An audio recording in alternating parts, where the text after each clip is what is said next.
ভারত পাকিস্তানের উত্তেজনা যখন চরমে, তখন রাশিয়া ইউক্রেন যুদ্ধ বন্ধের উপায় পেয়েছেন ট্রাম্প। জানিয়েছেন বিশ্বকাপ হতে পারে মরণঘাতী এই লড়াই বন্ধের প্রেরণা।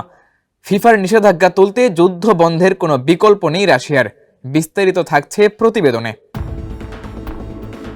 এশিয়ার দুই পরাশক্তি ভারত পাকিস্তানের মধ্যে উত্তেজনা এখন রূপ নিয়েছে প্রাণঘাতী যুদ্ধে। ইতোমধ্যে পাল্টাপাল্টি হামলায় দুই দেশেই ঘটেছে প্রাণহানি। সময় যত গড়াচ্ছে পরিস্থিতি ততই ভয়ানক আকার ধারণ করছে, যার প্রভাব ক্রীড়াঙ্গনে একদম স্পষ্ট। তবে ভারত পাকিস্তানের এই যুদ্ধ বন্ধ করতে না পারলেও ট্রাম্প পেয়েছেন রাশিয়া ইউক্রেন যুদ্ধ বন্ধের রসদ। পরপর 2 বছর ফুটবলের বড় দুটি আসরের আয়োজক হচ্ছে মার্কিন যুক্তরাষ্ট্র। চলতি বছরের জুনে যুক্তরাষ্ট্রের মাঠে বসবে ক্লাব বিশ্বকাপের আসর, আর আগামী বছর আছে ফিফা বিশ্বকাপ। ক্লাব বিশ্বকাপে যুক্তরাষ্ট্র একক আয়োজক হলেও ফিফা বিশ্বকাপ আয়োজনে যুক্তরাষ্ট্রের সঙ্গী হিসেবে থাকছে কানাডা এবং মেক্সিকো।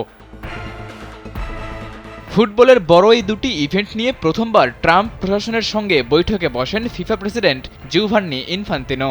ফিফা প্রেসিডেন্টের সঙ্গে বৈঠকে ট্রাম্প বলেন তিনি জানতেন না নিষেধাজ্ঞায় থাকার কারণে রাশিয়া বিশ্বকাপে অংশ নিতে পারবে না। তবে তিনি ইঙ্গিত দেন ইউক্রেনের সঙ্গে চলমান যুদ্ধের অবসান হলে রাশিয়াকে পুনরায় বিশ্বকাপে অংশগ্রহণ প্রক্রিয়ায় যুক্ত করা হতে পারে। সেই বৈঠকে ফিফা প্রেসিডেন্টও জানিয়েছেন রাশিয়ার আপাতত খেলার কোনো অনুমতি নেই। তবে তিনি আশা করছেন সামনে শান্তি ফিরে আসলে আগামীতে রাশিয়াকে আবারও বিশ্বকাপের জন্য অন্তর্ভুক্ত করা হবে। পাল্টা প্রতিক্রিয়ায় ট্রাম্প জানান এমন সিদ্ধান্ত রাশিয়ার যুদ্ধ বন্ধের প্রেরণা হতে পারে। প্রতি সপ্তাহে 5,000 মানুষ নিহত হচ্ছে, এটা বিশ্বাস করাই কঠিন। ইতোমধ্যে ফিফা বিশ্বকাপের দল সংখ্যা চূড়ান্ত হয়েছে। জানা গেছে সেই আসরে বিশ্বকাপে অংশ নিবে 48 দল। 3 স্বাগতিকের বাইরে আরও থাকবে 45টি দল।